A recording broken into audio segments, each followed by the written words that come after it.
भगवान भोलेनाथ के ज्योतिर्लिंग और उपलिंगों की कथा सुनो। ज्योतिर्लिंग के बारे में बताते हैं कि सौराष्ट्र में सोमनाथ, श्रीशैल में मल्लिकार्जुन, उज्जैनी में महाकाल, ओंकार क्षेत्र में परमेश्वर, हिमालय पर केदार, डाकरी में भीमशंकर, वाराणसी में विश्वेश्वर और गौतमी नदी के तट पर त्रयंबकेश्वर, चिताभूमि में भैद्यनाथ, दारुकावन में नागेश, सेतुबंध में रामेश्वर तथा शिवालय में भस्मेश्वर नामक ज्योतिर्लिंग है। और जो भक्त प्रतिदिन प्रातः काल उठ करके इन 12 नामों का पाठ करता है, जो भी भक्त इन 12 नामों के पाठ करते हैं, उनके सभी प्रकार के पाप छूट जाते हैं और उनको संपूर्ण सिद्धियों की फल प्राप्ति होती है। जो प्राणी प्रातः उठ करके इन 12 ज्योतिर्लिंग का पाठ करता है, वह सब पापों से छूट करके संपूर्ण सिद्धियों को प्राप्त करता है। जो निष्काम भाव से पाठ करता है, उसे माता के गर्भ में पुनः नहीं जाना पड़ता है। और जो सकाम भाव से पाठ करता है, वह जिस कार्य के हेतु पाठ करता है, उसके कार्य पूर्ण होते हैं। अब नंदी महाराज सनत कुमार ऋषियों से कहते हैं कि हे ऋषियों, अब उपलिंगों की कथा, उपलिंग का नाम सुनो। पृथ्वी और सागर के संयोग से सोमेश्वर का उपलिंग अंतकेश है। भृगु कक्ष में मल्लिकार्जुन का सुखदायक रुद्रेश्वर उपलिंग है। नर्मदा नदी के किनारे महाकाल का उपलिंग दुग्धेश है। बिंदु सरोवर में ओंकार का उपलिंग कर्दमेश है और केदारेश्वर का उपलिंग भूतेश नाम वाला है। भीमशंकर का उपलिंग सह्य पर्वत पर भीमेश्वर है और नागेश्वर का उपलिंग मल्लिका सरस्वती के किनारे भूतेश्वर है। और रामेश्वर ज्योतिर्लिंग का उपलिंग गुप्तेश्वर है और भस्मेश्वर ज्योतिर्लिंग का उपलिंग व्याघ्रेश्वर है। अब कहते हैं इन उपलिंगों के स्मरण और दर्शन से सभी पापों का क्षय होकर के मनोरथों की पूर्ति होती है। अब मैं अन्य प्रसिद्ध लिंगों का वर्णन करता हूँ। कहते हैं कि गंगा जी के किनारे मुक्ति देने वाली काशी नगरी लिंगमयी और शिव की निवास भूमि है। यहाँ पर निवास करने पर प्राणी शिव तुल्य हो जाता है। यहाँ पर तिलभांडेश्वर और दशाश्वमेध नामक शिव हैं। गंगा सागर के संगम पर शंखमेश शिव हैं और कौशिकी नदी के समीप भूतेश्वर तथा नागेश्वर नाम के शिवलिंग हैं। अब नंदी महाराज पूर्व दिशा के शिवलिंगों की कथा सुना रहे हैं। ये कथा पूर्व दिशा की शिवलिंग की है। गंडकी तट पर बटकेश्वर महादेव हैं, फल्गु नदी के समीप पूरेश्वर महादेव हैं और उत्तर नगर में सिद्धनाथेश्वर तथा भूरेश्वर नाम के महादेव हैं। और अब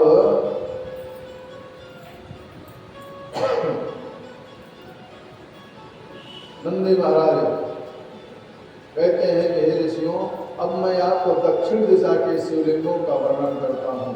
ब्रह्मपुरी में चित्रकूट पर्वत पर ब्रह्मा जी द्वारा स्थापित किया गया मत्त गजेंद्र नामक ज्योतिर्लिंग है। इसके पूर्व में कोटीश लिंग है। गोदावरी नदी के पश्चिम में पशुपति नामक शिवलिंग है और दक्षिण में अत्रीश्वर महादेव संसार के उपकार हेतु अनुसुईया के हितार्थ स्वयं प्रकट हुए। गोदावरी के पश्चिम में पशुपति शिवलिंग सुखदाई है। दक्षिण में अत्रीश्वर बैठे जिनकी छवि अति मन भाई है। इस स्थान पर अत्रि ऋषि ने भगवान शिव की कृपा से वर्षा के अभाव में प्राणियों को जीवित रखा था। दक्षिण दिशा में चित्रकूट के पास कामक नाम का वन है। वहाँ अनेक ऋषि रहते हैं और वहीं पर अत्रि ऋषि अनुसुईया के सहित तपस्या करते हैं। एक समय वहाँ पर 100 वर्षों तक वृष्टि नहीं हुई, वर्षा नहीं हुई। वृक्ष और तालाब सभी सूख गए। ठंडी हवा कहीं नहीं चलती थी, गर्म हवा चलती थी। अब एक दिन अनुसुईया जो है अत्रि ऋषि से कहती हैं कि हे प्रभु, अब मुझ पर वर्षा का कष्ट नहीं सहा जाता है। जो वर्षा नहीं हो रही है इसलिए मुझे बहुत कष्ट है, आप ही कोई उपाय करिए। अनुसुईया के कहने पर अत्रि ऋषि 3 बार आचमन करके समाधि में चले गए। तब उनके शिष्य और दूसरे संत भी जल के अभाव से दुखी होकर के उस आश्रम को छोड़ करके अन्यत्र चले गए। और जब अनुसुईया ही भक्ति भाव से पति की सेवा करने लगी, आकाश से देवी देवता शिव भक्ति में तपस्या में रत ऋषि और अनुसुईया को देख करके आज तक देख रहे हैं कि अत्रि ऋषि और अनुसुईया जी भगवान भोलेनाथ की भक्ति में हैं। तो शिव भक्ति के आधार पर ऐसी तपस्या किसी ने नहीं किया, ऐसा देखा। तीनों लोकों में ऐसा दुर्लभ तप किसी भी नहीं किया है। अत्रि के आश्रम में केवल शिव जी और गंगा जी को छोड़ करके सभी लोग अत्यंत अन्यत्र पलायन कर गए। अनुसुईया ने भी सोचा कि जब तक पति देव की समाधि नहीं टूटेगी मैं जल ग्रहण नहीं करूंगी। अत्रि ऋषि भगवान भोलेनाथ की तपस्या कर रहे हैं, अनुसुईया मैया उनकी सेवा कर रही हैं। अत्रि मुनि की समाधि जो है 54 वर्ष बाद हुई। अब अत्रि ऋषि कहते हैं, हे अनुसुईया जल ले आओ, मुझे प्यास लगी है। अनुसुईया मैया कमंडल लेकर के चली। अब सोच रही हैं कि जल मैं कहाँ से लाऊं। तभी वहां पर एक दिव्य देवी का दर्शन हुआ। अनुसुईया ने पूछा कि हे देवी आपका परिचय क्या है। तो उन देवी ने कहा कि यहाँ गंगा समायाता भजनाते शुचि स्मृते वसीभूता हायम जाता यदीक्षसि वे देवी कहते हैं कि हे अनुसुईया मेरा नाम गंगा है और मैं तुम्हारी तपस्या से प्रसन्न हूँ, तुम अपना मनोवांछित वरदान मांग लो। अनुसुईया सुन मैं गंगा हूँ, तप से खुश होकर आई हूँ और वरदान मांगो मैं हूँ अति प्रसन्न ऋषि दर्शन करने आई हूँ। तुम्हारे पति का मैं दर्शन करने वाली हूँ, मैं तुम दोनों से अति प्रसन्न हूँ, जो भी तुम्हारी इच्छा हो वरदान मांग लो। अब अनुसुईया जी कहती हैं कि हे गंगा मैया यदि आप मुझ पर प्रसन्न हैं तो मुझे पतिदेव के लिए जल चाहिए, जल की व्यवस्था कर दीजिए। गंगा मैया ने जल दिया। अनुसुईया जी ने उस जल को लेकर के पतिदेव को ले जाकर के अर्पण किया है। अब अत्रि ऋषि जल पी करके तृप्त हुए और तृप्त होकर के कहते हैं कि हे देवी यह निर्मल जल तुम कहाँ से लाई हो, तुम्हें यह जल कहाँ से मिला, क्या अभी तक वर्षा नहीं हुई।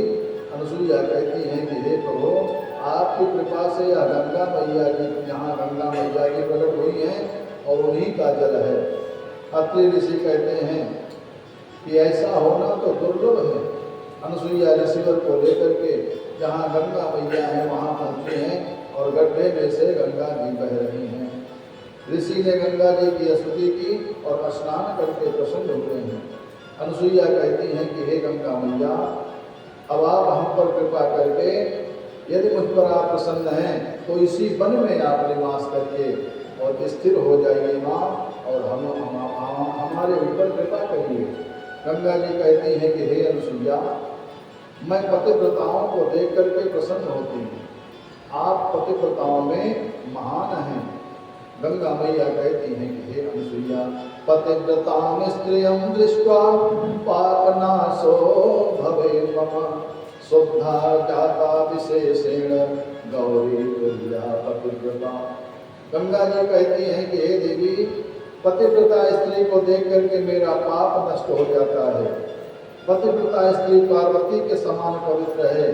यदि तुम मुझे अपने पतिव्रत पूर्ण का 1 वर्ष दे दो तो मैं यहाँ पर सदैव के लिए स्थिर रहूंगी। गंगा का वचन सुन करके अनुसुईया मैया ने अपनी तप का 1 वर्ष का पूर्ण जग के कल्याण के लिए अर्पण कर दिया है। परोपकार के लिए अनुसुईया मैया ने गंगा मैया को अपने 1 वर्ष का पूर्ण प्रदान किया है।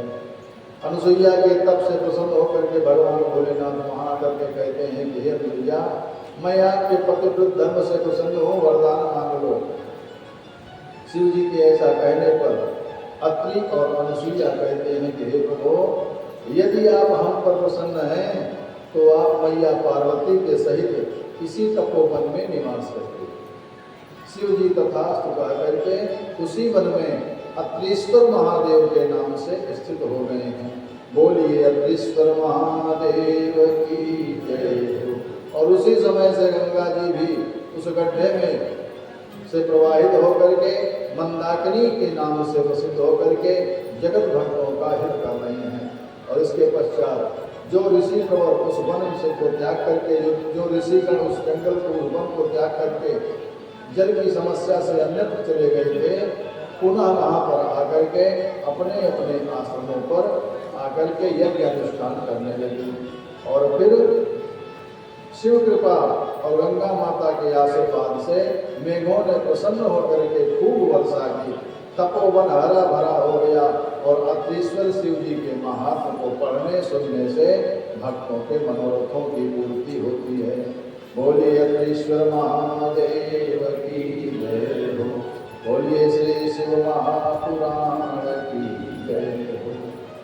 अब पश्चिम दिशा के शिवलिंगों की कथा बताते हैं। कहते हैं कि हे ऋषियों, अब मैं आपको पश्चिम दिशा के शिवलिंगों का वृत्तांत सुनाता हूँ।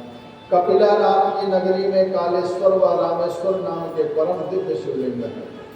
पश्चिम सागर की और महासिद्धेश्वर पार्थिव लिंग प्रसिद्ध हैं। और पश्चिम समुद्र तट पर गौकर्ण नामक उत्तम क्षेत्र है, उसमें करोड़ों शिवलिंग हैं, जिनमें महासिद्धेश्वर लिंग बताया गया है, जो धर्म अर्थ काम और मोक्ष प्रदान करने वाला है।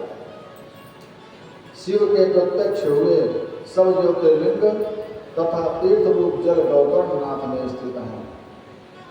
सतयुग में ज्योतिर्लिंग श्वेत, त्रेता में रक्त, द्वापर में पीत और कलयुग में श्याम वर्ण के होंगे। गौकर्ण नाथ में शिव रूपी लिंग का पूजन कर बड़े बड़े पापी भी शिव रूप हो जाते हैं। यहाँ पर शिव जी देवों के हित के लिए महाबल नाम से निवास करते हैं। रावण ने इस क्षेत्र में घोर तपस्या करके उनका लिंग गणनायक के रूप में स्थापित किया था। ब्रह्मा विष्णु महेंद्र आदित्य वसु चंद्रमा आदि पार्षदों सहित यहाँ पूर्व द्वार पर स्थित रहते हैं। यम मृत्यु चित्रगुप्त अग्नि पितर रुद्रों सहित दक्षिण द्वार पर निवास करते हैं। नदियों के स्वामी वरुण देवता गंगा आदि नदियों सहित पश्चिम द्वार को आश्रय मान करके शिव का सेवन करते हैं। और कुबेर, भद्रकाली और चंडिका आदि माताओं के साथ उत्तर द्वार को आश्रय करके शिव जी की सेवा करते हैं। संपूर्ण देवता सिद्ध, चारण, विद्याधर, किन्नर, बेताल आदि जितने भी हैं, महाबल नाम के शिव को पूजन करके मनोरथ सिद्ध करते हैं। गौकर्णनाथ शिव को मोक्ष का द्वार कहा गया है। गौकर्णनाथ शिव को मोक्ष का द्वार कहा गया है। माघ मास में कृष्ण पक्ष की चतुर्दशी को चारों वर्णों के शिव भक्त यहाँ महाबल शिव की पूजा करके सभी स्त्री पुरुष धन्य होते हैं। और इन महाबल नाम के शिव का पूजन करके एक चांडाल को भी शिवलोक की प्राप्ति हुई।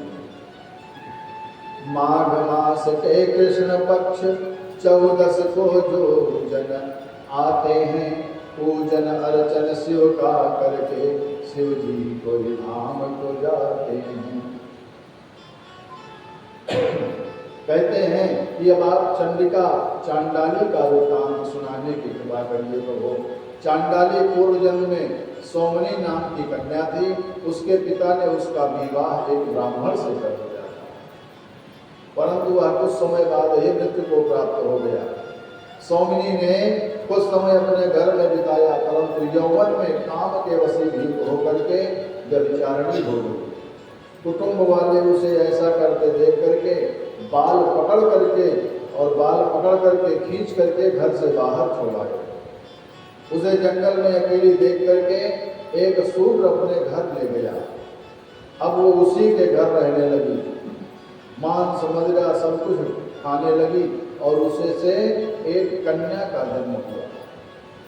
एक दिन शूद्र कहीं गया था, रात में उसे मांस खाने की इच्छा हुई। वह तलवार लेकर के गोठ में जहाँ गाय और मेढ़े बंधे हुए थे वहाँ गई और रात में उस दुर्भगा ने मेढ़ा समझ करके एक बछड़े को मार करके खा गई। समय पर मृत्यु हुई। यमराज ने चांडाल जाति में अंधी के रूप में उसे उत्पन्न किया। अब तो रात दिन मांग करके खाने लगी। वृद्धावस्था आने पर एक दिन उसने लोगों को गौकर्ण क्षेत्र में आता जाता हुआ देखा।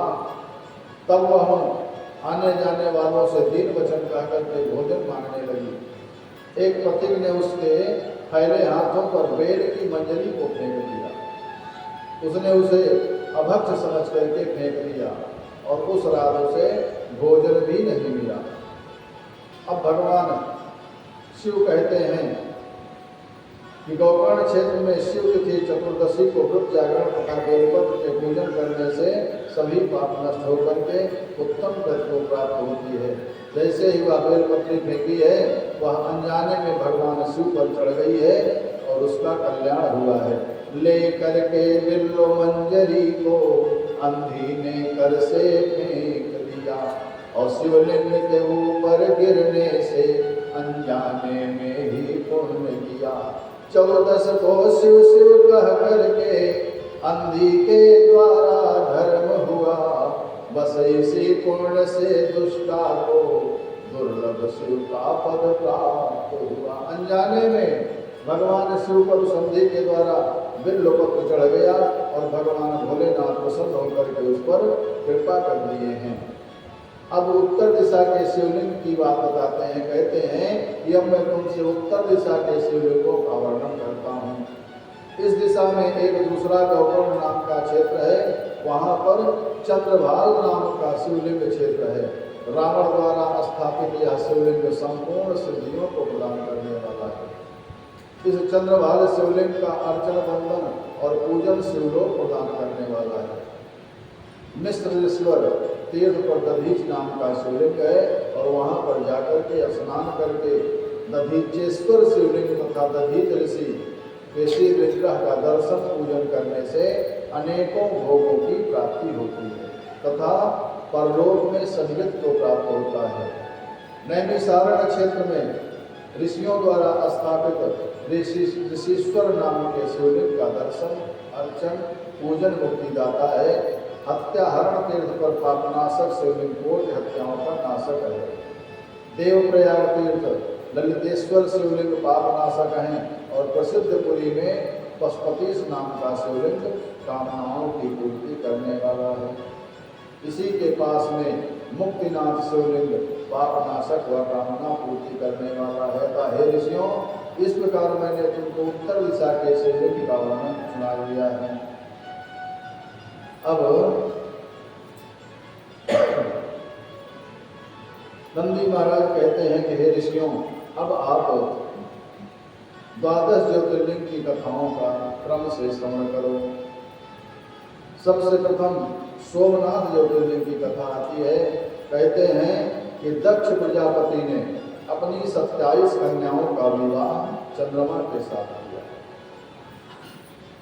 27 कन्याओं का विवाह चंद्रमा के साथ कर दिया, लेकिन चंद्रमा उनको पाकर के बड़े ही आनंद से रहने लगा।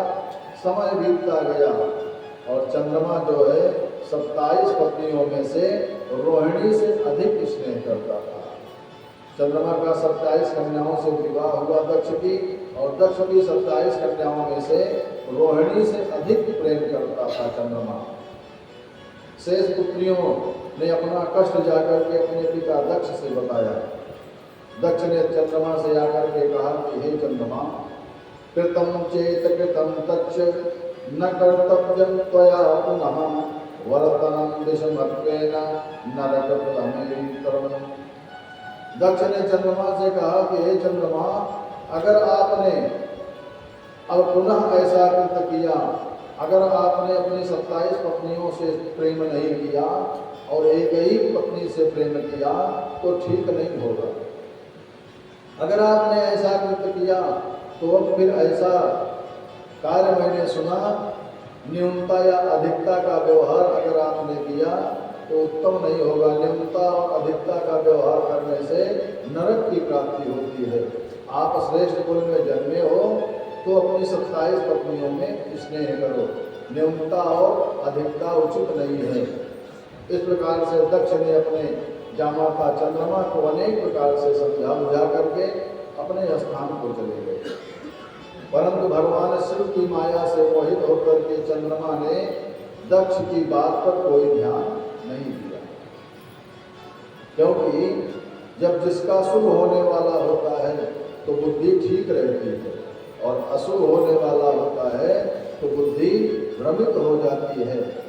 शुभम भावी यथा यस्य शुभम भवति तस्य वै, अशुभम च यथा भावी कथम तस्य शुभम भवेत्। जैसा जिसके जीवन में होता है, शुभ अशुभ जैसा होता है वैसे मति हो जाती है। तुलसी जस भवितव्यता तैसी मिलई सहार, और आपुन आवई ताहि बहि ताहि तहां लई जाय। दक्ष के समझाने पर भी चंद्रमा ने रोहिणी में ही अधिक स्नेह रखा, अपने पत्नियों से स्नेह नहीं रखा। अधिक भाव अपनी पत्नियों में नहीं है, रोहिणी से ही अधिक प्रेम कर रहा है। अब यह समाचार पुनः दक्ष को प्राप्त हुआ। जब समाचार दक्ष को प्राप्त हुआ तो दक्ष ने चंद्रमा को क्षयी होने का शाप दे दिया, जिससे चंद्रमा का नाश हो गया। अब तो जब चंद्रमा का नाश हुआ तो संसार में हाहाकार मच गया। देवता और ऋषियों ने ब्रह्मा जी के पास जाकर के सारा समाचार सुनाया है। ब्रह्मा जी कहते हैं कि हे देवताओं, इस चंद्रमा ने पहले भी कई अनुचित कार्य किए हैं। एक बार इसने देवगुरु बृहस्पति की पत्नी तारा को ही हरण कर लिया था। बहुत समझाने पर इसने देवगुरु बृहस्पति की पत्नी को वापस किया था। इसका कार्य ही ऐसा है। इसने अत्यंत गलत कार्य किया है। 27 पत्नियों में केवल रोहिणी को ही क्यों श्रेष्ठ माना है? सभी को समान भाव से स्नेह करना चाहिए। दक्ष ने इसे बार बार समझाया, फिर भी इसने समझने का प्रयास नहीं किया। तो कर्म के भाव से ही सबको फल भोगना पड़ता है। जैसा इसने कर्म किया वैसे इसे फल मिला है। लेकिन सभी देवताओं ने ब्रह्मा जी से निवेदन किया कि हे ब्रह्मा जी, अगर चंद्रमा नहीं रहेगा तो सृष्टि में उत्तम व्यवस्था ठीक नहीं होगी। अब आप ही कोई उपाय बताइए। संसार के कष्ट को दूर करने के लिए कोई उपाय बताइए प्रभु। ब्रह्मा जी कहते हैं कि हे देवताओं, संसार के कष्ट दूर करने का एक ही उपाय है कि चंद्रमा जो है देवताओं को साथ में लेकर के महामृत्युंजय के विधान से भगवान भोलेनाथ का प्रभास क्षेत्र में जाकर के भगवान शिव की आराधना करे, शिव प्रतिमा स्थापित करके नित्य तपस्या करे और भगवान शिव की पूजा करे, तभी वो अक्षय हो सकता है। ब्रह्मा जी द्वारा बताए गए इस उपाय को देवताओं ने चंद्रमा को बताया है। चंद्रमा ने उपाय सुना तो चंद्रमा ने देवताओं को साथ में लेकर के प्रभास क्षेत्र में जाकर के तीर्थों तथा सरस्वती आदि नदियों का आवाहन करके पार्थिव लिंग बना करके तथा महामृत्युंजय के विधान से शिव जी भगवान भोलेनाथ की 6 महीनों तक 10 करोड़ मंत्रों का जप करके निश्चल मन से तपस्या की है। चंद्रमा की तपस्या से प्रसन्न होकर के भगवान भोलेनाथ प्रकट होते हैं और भगवान भोलेनाथ प्रकट होकर के चंद्रमा से वरदान मांगने के लिए कहते हैं। चंद्रमा कहता है कि हे प्रभु, हे भोले बाबा, यदि आप मुझ पर प्रसन्न हैं तो मुझे अक्षय होने का वरदान दीजिए।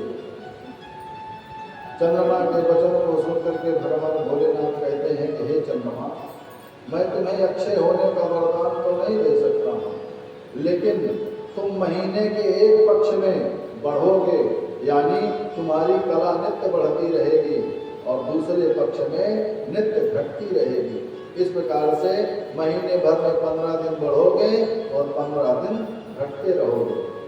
इस वरदान को सुनकर के सभी देवता प्रसन्न होते हैं, चंद्रमा भी प्रसन्न होता है और सभी देवता चंद्रमा के साथ भगवान भोलेनाथ की स्तुति करते हैं। सभी भगवान भोलेनाथ के महामंत्र का, पंचाक्षर मंत्र का जप करने लगते हैं।